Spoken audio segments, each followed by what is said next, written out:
Hello, I'm James and thanks for joining me on Kalkine TV for Smart Market Insights. Since assuming office, the Labor government's major agenda for Australia has been the transition to renewable energy sources. This is because Australia is one of the countries, or should I say one of the globe's, highest producing emissions per capita country. Thus, to align with the schedule set by the Paris Climate Accord to achieve decarbonisation by 2050, the Australian Energy Market Operator, or AEMO, recently formulated a 30-year roadmap for Australia's transition to renewable energy sources.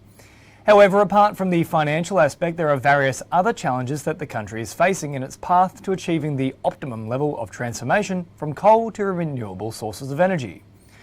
Firstly, people residing in regional areas are also very hopeful for the energy transition. However, the cost associated could indeed be too high at present. Recently, many people from the communities of regional Victoria, where a renewable energy transition is ongoing, reported that the planned energy transition project would see high voltage power lines built through their farms. If the power lines pass through the farms, it has the potential to destroy those farming areas, and it could also become a challenge for many locals. It's worth noting that the livelihood of hundreds of families depends on the vegetation produced on their farms. These concerns have raised questions about the role of renewables in powering Australia. Secondly, many experts have suggested that Australia's energy grid needs upgrading to achieve renewable energy targets.